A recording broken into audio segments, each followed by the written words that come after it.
Level 1, the applicant. You apply online like everyone else. There's a 4-month CIA website. You fill in your name, your education, your work history. You click submit and wait. 6 months later, you get an email. They want to interview you. You fly to Virginia on your own dime. The building looks like any other government office. Fluorescent lights, bad coffee. A man in a gray suit asks you questions for 4 hours. Where did you grow up? What languages do you speak? Have you ever used drugs? Have you ever been arrested? Have you ever traveled to certain countries? The questions seem random, but they're not. They're building a profile. They're looking for patterns. They're looking for lies. You pass the interview. Then comes the polygraph. You sit in a chair with sensors strapped to your chest, your fingers, your arm. A technician asks you questions while monitoring your heart rate, your breathing, your skin conductivity. Have you ever committed a crime you weren't caught for? Have you ever betrayed a friend? Have you ever had thoughts about harming yourself or others? The machine can't actually detect lies. But you don't know that. You sweat. You stutter. You tell the truth because you're terrified of what happens if you don't. 3 weeks later, you get a letter. You've been accepted into the clandestine service trainee program. Welcome to the CIA, Level 2, the trainee. They send you to Camp Pyrie, Virginia. The locals call it the farm. It's 9,000 acres of woods, swamps, and training facilities surrounded by fences and armed guards. For the next 18 months, this is your home. You wake up at 5 a.m. You run 5 miles before breakfast. You sit in classrooms learning about foreign governments, terrorist organizations, and intelligence tradecraft. Tradecraft is the CIA's word for spy skills. You learn how to spot surveillance. There's a car that's been behind you for 3 turns. There's a man reading a newspaper who looked at you twice. There's a woman on a park bench at the coffee shop this morning. You learn to see patterns that civilians miss. You learn how to lose a tail. You duck into a department store, walk through 3 floors, exit through the loading dock, hop in a waiting car, and disappear. You learn how to pick locks, crack safes, plant bugs, and photograph documents without being detected. You practice on real equipment. The safes come from embassies. The locks come from government buildings.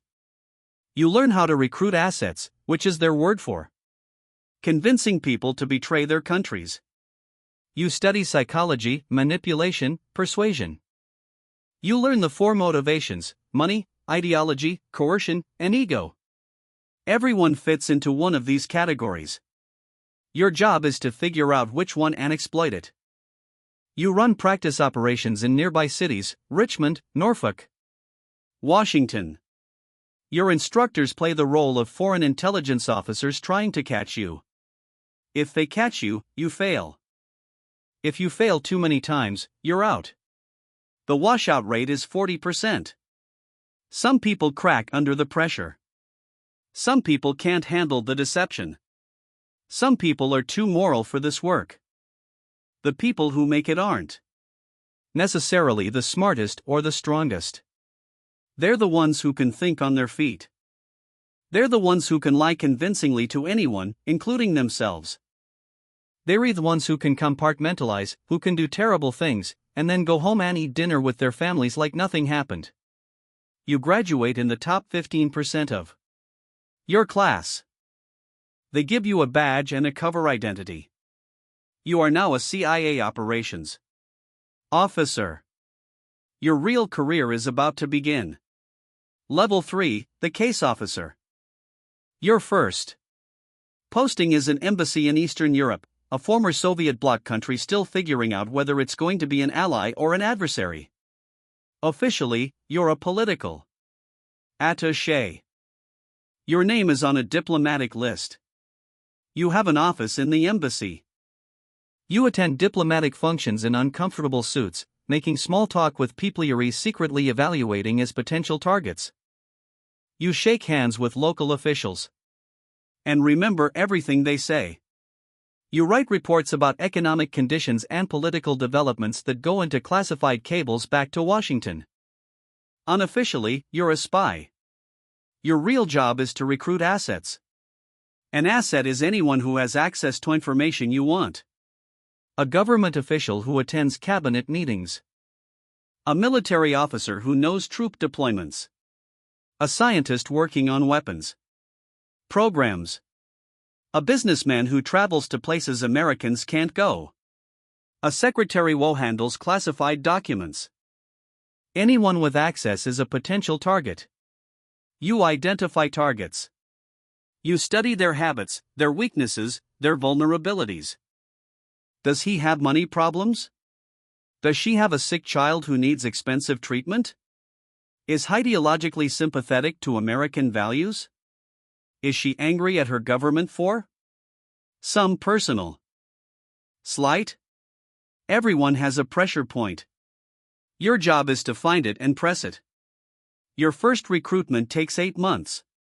He's a mid-level bureaucrat in the foreign ministry. He has access to diplomatic cables. He has gambling debts. You approach him at a casino. You buy him drinks. You become his friend. You loan him money to cover his losses. Then you loan him more. Then more. By the time he realizes what's happening, he owes you $50,000. You don't ask him to betray his country. You ask him to share some documents. Just a few. Nothing important. Just enough to pay off his debt. He agrees. He has no choice. You now have an asset inside the foreign ministry. You file a report. Your supervisors are pleased. Level 4, the knock. Most CIA officers work under official cover. They're diplomats or military attachés or trade representatives. They have badges. They have offices in the embassy. If they get caught doing something they shouldn't, they have diplomatic immunity. They get expelled from the country. It's embarrassing, but not dangerous. Their families are safe. Their careers continue. You're offered something different. Non-official cover.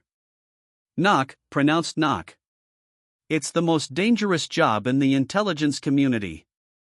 You won't have diplomatic protection. You won't have an embassy to run to. You won't have a badge or a government ID or anything connecting you to the United States government. If you get caught, you're on your own. The CIA will deny you exist. The State Department will deny you exist. The President will deny you exist. You'll be prosecuted under local laws. In some countries, that means prison. In others, it means torture. In others, it means a bullet in the back of the head and an unmarked grave. The pay is better. The mission is more important. The risks are astronomical. You say yes. They build you a legend. That's their word for a fake identity. You're now a businessman. You work for a consulting firm that doesn't actually do any consulting. It's a CIA front company with real offices, real employees, and real clients. None of them know who you really are. You travel to countries where America officially has no intelligence presence. You meet people the embassy can't meet. You recruit assets the diplomatic service could never approach. You live your cover 24 hours a day. Your neighbors think you're a management consultant. Your girlfriend thinks you travel for work. Your parents think you quit the government years ago. The only people who know the truth are your handlers back at Langley. You haven't seen them in person in 2 years. All communication goes through dead drops and encrypted messages. You are completely alone. Level 5, the paramilitary officer. They pull you out of knock work after your cover is almost blown in Beirut. A local intelligence service got suspicious. They started following you. They photographed you meeting with an asset. You spotted the surveillance and aborted, but it was close. Too close. You're not burned, but you're compromised. You can never go back to that region. They offer you a new path. The Special Activities Division, SAD. This is the CIA's paramilitary arm. These aren't spies who occasionally carry guns. These are soldiers who occasionally gather intelligence. The most elite unit within SUDI's the Special Operations Group or SOG. These are the people who go where the military can't go. They do the jobs that are too sensitive, too deniable, too illegal for official armed forces. You go through another round of training. This time it's not lockpicking and surveillance detection. It's 6 months of the most intense military training on the planet. Small unit tactics, close quarters combat, explosives and demolitions, advanced weapons training with every firearm made in the last 50 years, high-altitude parachute operations, combat, diving, survival, evasion, resistance, and escape. Most of your instructors are former Delta Force or SEAL Team 6, the best of the best, no working for the agency. They don't care about your recruitment skills. They care about whether you can kick down a door and clear a room without getting your team killed. Your first mission is in Afghanistan. You're part of a team hunting high-value targets, Al-Qaeda leadership, Taliban commanders, bomb makers who have killed American soldiers. You spend 3 months living in a mud compound in the mountains, eating local food, growing a beard, wearing local clothes. You work with Afghan militia fighters who may or may not be trustworthy. Some of them fought with the Mujahedin against the Soviets. Some of them fought with the Taliban before switching sides. Loyalties are fluid. Money talks. You never know who might betray you for a bigger payout from the other side. You call in drone strikes on compounds where terrorists are hiding. You watch through binoculars as Hellfire missiles turn buildings into craters. Sometimes the intelligence is good. The target is there. Bad people die. Sometimes the intelligence is wrong. The target isn't there. Other people die. Women, children, people who are just in the wrong place. You try not to think about the times. It's not. You can't afford to. You have another mission tomorrow. You're awarded a medal that doesn't exist for a mission that never happened in a country where you were never officially present. Your family will never know what you did or why you sometimes wake up screaming. Level 6, the team leader. After 5 years in SAD, you're promoted to team leader. You run your own unit now. 8 operators, 4 paramilitary officers like yourself, career CIA, for contractors who used to be special operations forces. They make 3 times your salary, but you make the decisions. You're responsible for the mission. You're responsible for their lives. Your team is deployed to Libya during the civil war. Gaddafi is falling. The country is chaos. Militias are fighting each other in the streets. Weapons depots are being looted. Your mission is to locate and secure chemical weapons before they fall into the wrong hands. The wrong hands could be Al-Qaeda, could be ISIS, could be any of a dozen groups that would love to have mustard gas or sarin. You spend 6 weeks in Tripoli, while the city burns around you. You operate at night. You sleep during the day, 2 hours at a time in safe houses that change every 48 hours. You bribe militia commanders for information. You interrogate prisoners captured by friendly forces. You pay informants who might be lying, might be setting you up, might be working for the other side. You raid weapons depots in the middle of the night, kicking indoors, never knowing if you'll find empty rooms or armed guards. You find 3 caches of mustard gas that the official report said didn't exist. 15 tons of chemical weapons that could have killed hundreds of thousands of people. You destroy them in place because there's no safe way to transport them. You rig explosives and incinerate everything. On your last night in country, your convoy is ambushed. One of your men's killed. 2 are wounded. You carry one of them half a mile to the extraction point. While bullets snap past your head. The helicopter arrives. You get out. The Misiones. Classified as a success. You write letters to the families of the dead and wounded. The letters are lies. You can't tell them what really happened. You can't tell anyone. Level 7, the station chief. You've been in the field for 15 years. Your body is breaking down. Old injuries that never healed, right? A shoulder that dislocates if you move it. Wrong from that fall in Afghanistan. Knees that ache every morning from too many parachute landings. Ringing in your ears that never goes away from too many explosions. You're 42 years old and you feel 60. The doctors tell you that you can't do field work anymore. Too many concussions, too much damage. They offer you a desk job, but not just any desk job. Chief of Station, coups. You're now the senior CI officer in an entire country. This is one of the most powerful positions in the intelligence community. Every operation, every asset, every piece of intelligence flows through you. You manage 40 officers, case officers, reports officers, technical specialists, security personnel. You manage hundreds of local assets, agents who report to your officers, informants who provide tips, access agents who can get into places you can't. You meet with the ambassador every morning to coordinate with the diplomatic mission. You meet with local intelligence services to maintain liaison relationships. Some of them are allies. Some of them are adversaries pretending to be allies. Some of them are assets you recruited years ago who are now running their own services. The politics are exhausting. Washington wants results. The embassy wants to avoid incidents.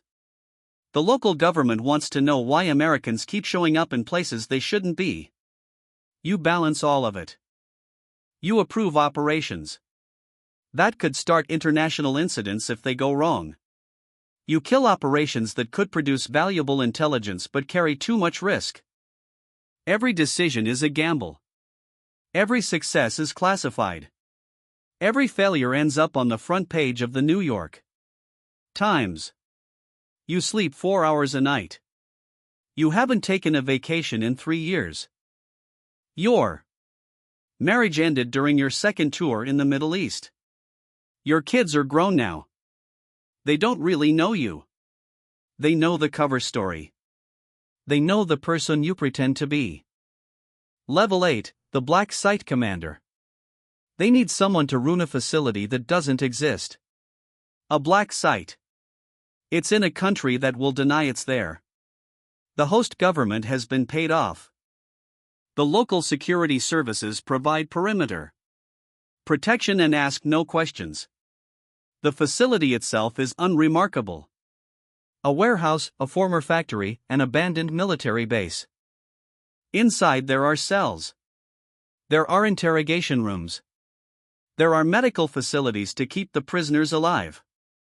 The prisoners are high-value detainees, terrorist leaders, bomb makers, financiers, couriers who know where the networks operate. They were captured in raids across a dozen countries. They were never formally arrested. They never appeared before a judge. They have no lawyers. They have no rights. They have no official existence. As far as the world knows, they vanished. Your job is to extract intelligence from them. The techniques you use are classified. Enhanced interrogation. That's the official term. Sleep deprivation, stress positions, temperature manipulation, waterboarding. Some of these techniques were legal when you started using them. Some of them were made legal retroactively by Justice Department memos. Some of them are still being debated by lawyers in Washington who have never been in a room with someone who knows where the next attack is coming from. You tell yourself it's necessary. You tell yourself the information saves lives. You tell yourself the pipeline those cells would kill millions of Americans if they had the chance. Some nights. You believe it. Some nights you lie awake staring at the ceiling wondering if you're still one of the good guys. You run the facility for 2 years. When you leave, they give you a commendation that will never appear in any record. The facility continues to operate. Someone else is running it now. You don't ask who. You don't want to know. Level 9, the division director. You're back at Langley now. Headquarters. The building you first entered 25 years ago as a nervous applicant. Now you walk past the memorial wall with 139 stars for officers who died in service. Some of them were your friends. Some of them died on operations you planned. You run an entire division of the National Clandestine Service. Maybe it's the Near East Division covering the Middle East. Maybe it's the Special Activities Center overseeing all paramilitary operations. Maybe it's the Counter-Terrorism Center hunting the people who want to kill Americans. Hundreds of officers report to you. Thousands of assets. Worldwide feed information into your systems. Billions of dollars in black budget. Funding flow through your accounts. Money that doesn't appear in any congressional report. Money that officially doesn't exist. You brief the president on covert operations. You sit in the Situation Room at the table with the Secretary of Defense and the National Security Advisor while decisions are made that will never be acknowledged. You recommend targets for drone strikes. You authorize operations in countries where we're not officially operating. Syria, Iran, Pakistan, countries that are technically allies, countries that are technically enemies, countries where the line between the two changes week to week. You sign off on activities that would be war crimes if anyone ever found out about them. You testify before congressional intelligence committees, but the real briefings happen in closed sessions with no transcripts. The senators ask questions. You give answers that are technically true, but carefully incomplete. Everyone in the room knows the game. They don't want talk, know the details. They want plausible deniability. You give it to them. The operations continue. The bodies pile up in countries most Americans couldn't find on a map. The intelligence flows. Some of it prevents attacks. Some of it leads to more attacks. The whole thing is a machine that runs on secrets and blood. And you're one of the people who keeps it running. Level 10, the ghost. You retire after 30 years. 30 years of secrets. 30 years of operations that never happened. 30 years of assets recruited and betrayed and sometimes killed. 30 years of decisions that changed the course of history in ways that will never be written in any book. There's a small ceremony in a conference room at Langley. 50 people attend. Most of them you've worked with for decades. A few are officers you mentored who are now running their own divisions. The director gives a speech about your service to your country. He talks about sacrifices. He talks about dedication. He talks about the price of freedom. Your colleagues applaud. Some of them are crying. You receive a medal. The Distinguished Intelligence Cross. The highest award the CIA can give.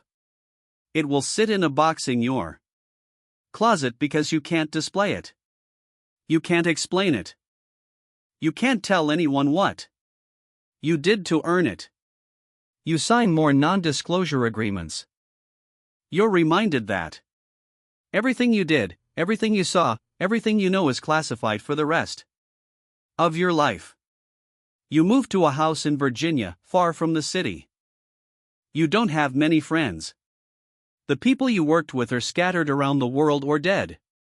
The people you knew before the agency are strangers now. You can't tell them where you've been for 30 years. You can't explain the scars. You can't explain why you wake up at 3 a.m. and walk the perimeter of your property looking for threats that aren't there. Your pension is generous. Your healthcare is excellent. The government takes care of its own, at least financially. But you're alone with your memories. The assets you recruited who were caught and executed. The operations that went wrong, the people you interrogated, the people you killed.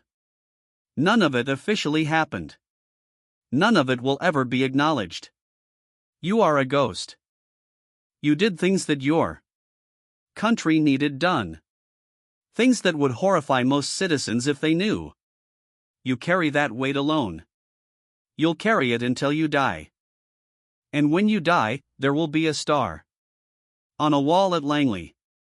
No name, just a star. One more anonymous sacrifice in a war that never ends. Somewhere in a college dorm room or a suburban apartment or a military barracks, a young person is filling out an application on the CIA website. They're dreaming of adventure. They're dreaming of serving their country. They're dreaming of being part of something bigger than themselves. They're imagining Jason Bourne and James Bond and all the fictional spies who make this life look glamorous. They have no idea what they're really signing up for. They don't know about the loneliness, the moral compromises, the things they'll see that they can never unsee. They don't know that this job will hollow them out and fill them back up with secrets. But they'll learn. They always do. The cycle begins.